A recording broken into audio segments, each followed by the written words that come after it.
Hola, Dios les bendiga. Bienvenidos a la clase número 13 de la materia de Costumbres y Geografía 1. La clase en esta ocasión nos toca hablar acerca de las costumbres y vamos a hablar un poco acerca del matrimonio, lo que pasaba después, ¿verdad?, de la fiesta, y concluimos también con un tema que siempre tiene que ver con el matrimonio, que es el divorcio. Dice acá que quienes conseguían o decidían, más bien dicho, quizás esa es la palabra, quiénes eran los que se iban a casar con sus hijos, eran los padres.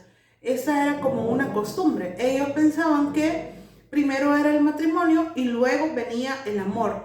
Y dice que aunque para ellos había más voluntad que romance, ello tendía a producir la estabilidad en las relaciones matrimoniales, porque probablemente, ¿verdad?, para ellos pues existía como un respeto antes que cualquier amor que pudiera sentir hacia la otra persona, ya que quienes decidían en aquel tiempo eran los papás.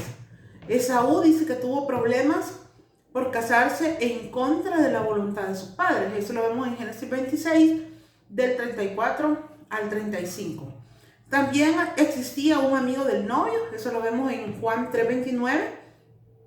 Dice que este negociaba en nombre del pretendiente y de su padre con un representante del padre de la novia. O sea que todavía imagínense que no era el papá del novio con el papá de la novia, sino que ambos tenían un representante, los papás, y ellos eran los que hablaban.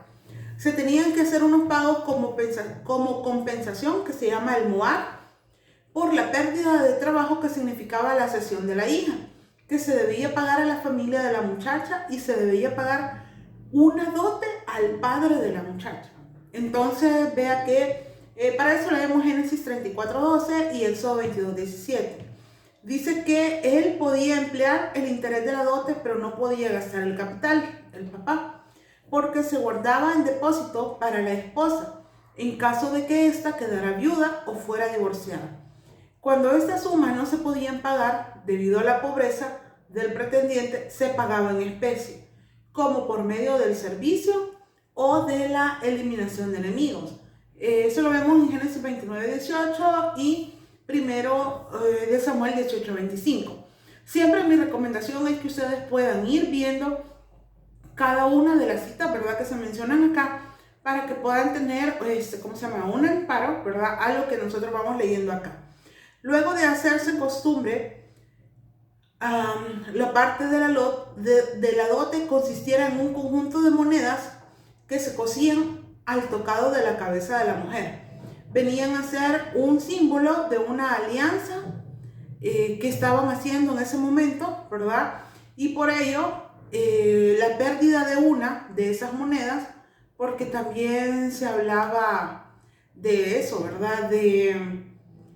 No sé si ustedes recuerdan la parábola de la moneda perdida, y eso lo vemos en Lucas 15, del 8 al 10, era causa de una gran preocupación. Como parte del contrato matrimonial, el padre de la novia hacía un regalo de bodas, y era la dote a su hija.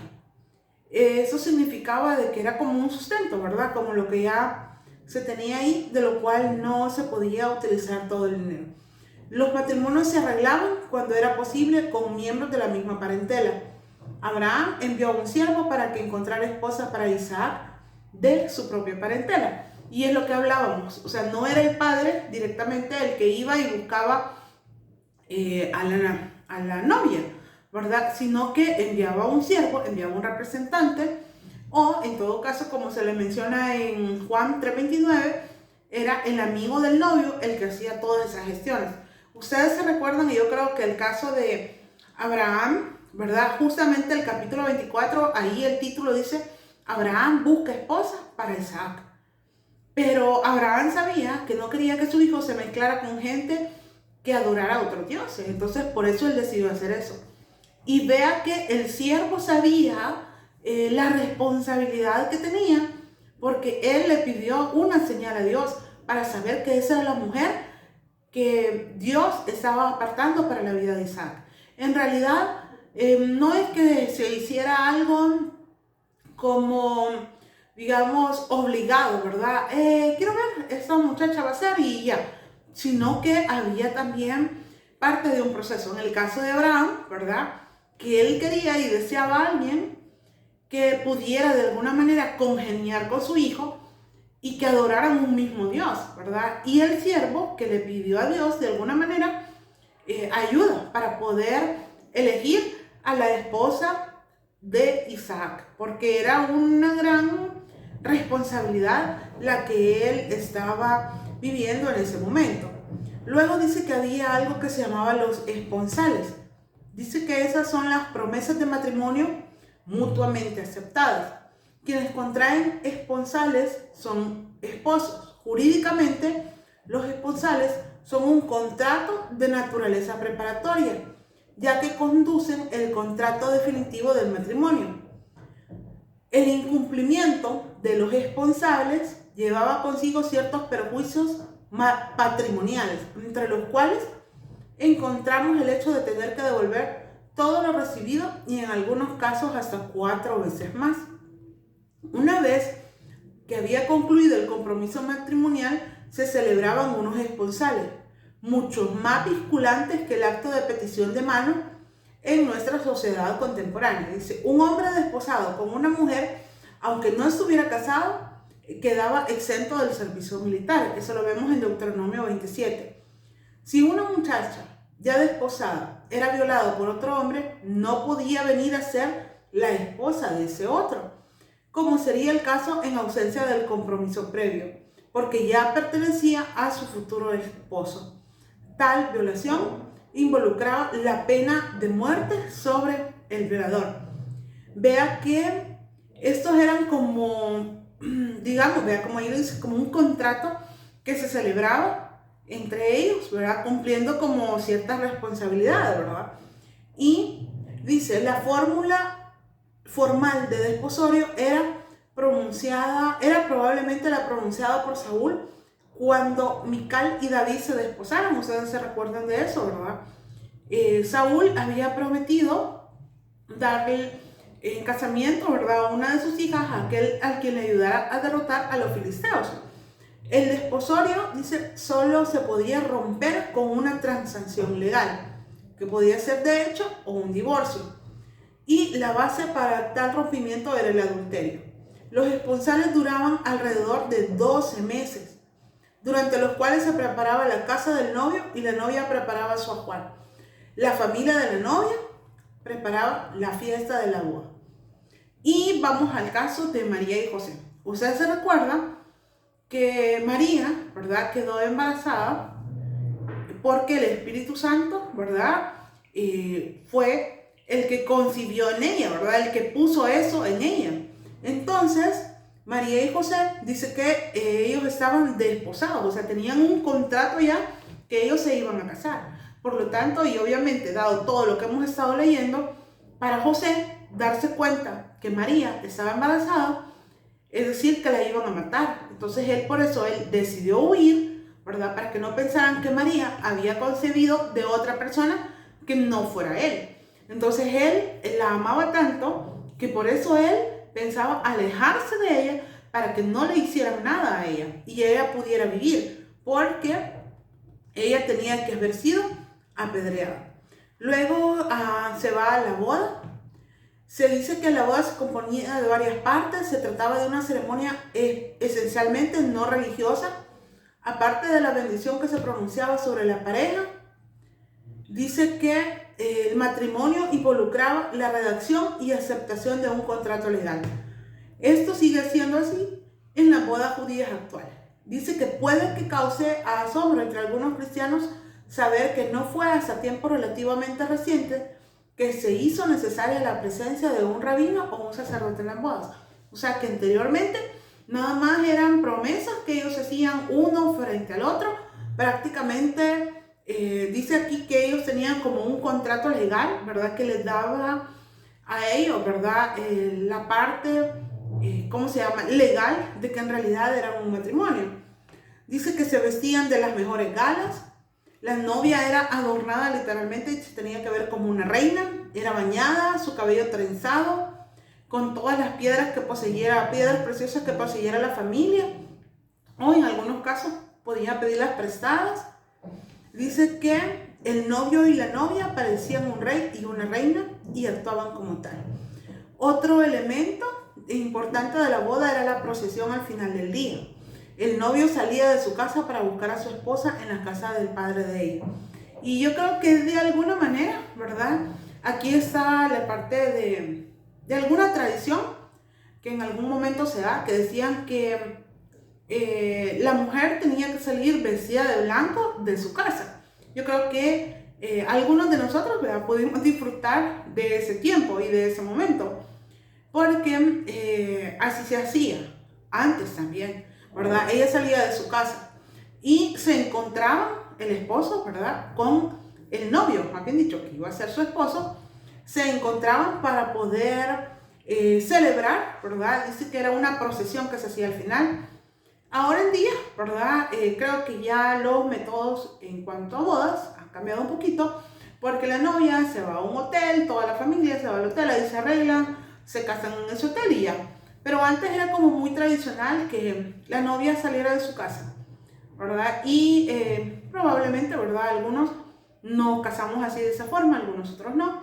Pero de la misma manera, ¿verdad? Esa era como una tradición desde antes. Dice acá, luego hay una fiesta nupcial donde dice que al llegar a la casa, la novia y el novio se situaban bajo un dosel. Desde ahí presidían el convite nupcial en el que pasaban mucho tiempo comiendo y bebiendo. Dice que en la boda de Caná Jesús proveyó 480 litros de vino para los invitados. Pero estos ya habían bebido, tanto que el que estaba a cargo de las provisiones, es decir, el maestro Sala, usted se recuerda eso, la boda de Caná, pensó que era una pena que aquel excelente vino, vino nuevo, hubiera sido dejado para el final, cuando los comensales no podían apreciarlo debidamente. En realidad esto era una gran fiesta y también de ahí está la tradición que después de realizarse una boda, ¿verdad?, la gente tenga que comer y todo lo demás. Eso ha cambiado bastante. Hay mucha gente ahora en día que se casa pues y se va de viaje, ¿verdad? Dice, los novios se despedirán en la iglesia o los novios le invitan a una recepción en tal y tal lugar, porque antes se hacía así y algunas personas todavía lo siguen haciendo. Dice que eso se celebraba, a menudo duraba 7 días o quizás más. Los invitados estaban ahí para ser testigos de que el matrimonio había sido consumado. Las cubiertas de las camas manchadas de sangre se exhibían para demostrar que la esposa había sido virgen. Eso era una costumbre. Definitivamente que antes era así, ¿verdad? Como le digo, los tiempos han cambiado, pero eso es como lo ideal, ¿verdad? Eso es lo ideal, que la novia, ¿verdad?, no haya tenido ningún contacto sexual con nadie más que con el que va a ser su esposo. Y era bien complicado porque de verdad que para el esposo, ¿verdad?, era un orgullo presentar esas cobijas, ¿verdad?, o sábanas, por decirle algo, manchadas, porque eso significaba que ella era virgen. Ahora, durante el festejo se invocaba la bendición de Dios sobre la pareja, y bien puede ser que por esta razón se extendiera la invitación a Jesús en las bodas de Caná. En las familias muy ricas, los invitados eran provistos de vestidos de boda, ¿verdad? Es decir, que los novios, ¿verdad?, la familia y todo, les proveían el vestido justo para la boda. Y ahí creo que en parte entra aquella tradición, bueno, no sé, pero yo fui de las niñas que visten, ¿verdad?, en una boda, que le dicen, mire, me presta a su hija para que sea dama de honor, esa es la palabra, ¿verdad? Y dice, tiene tantas damas de honor.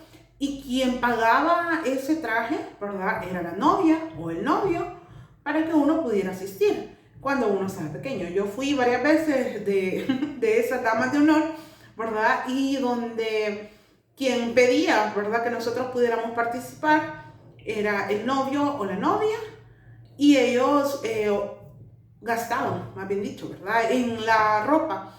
Y antes era así, también se gastaba en la ropa, pero eso era para todos los invitados, no solamente como les menciono, a que antes se decía que era para la dama de honor. Dice que esto último, y quizás es lo más complicado, y no voy a entrar mucho en polémica acerca de eso, y es el divorcio. Dice que los matrimonios podían romperse, y se rompían, y el hombre podría repudiar a su mujer si podía encontrar alguna cosa indecente en ella. Eso lo vemos en Deuteronomio 24:1. Los intérpretes judíos de la ley daban distintas explicaciones a esta frase. En tiempos de Jesús, los seguidores de Shammai, que creían que con ellos hacía referencia al adulterio o a una mala conducta sexual. Shammai era una de las escuelas judías de antes, ¿verdad? De los tiempos bíblicos. También habían otros seguidores de Hillel.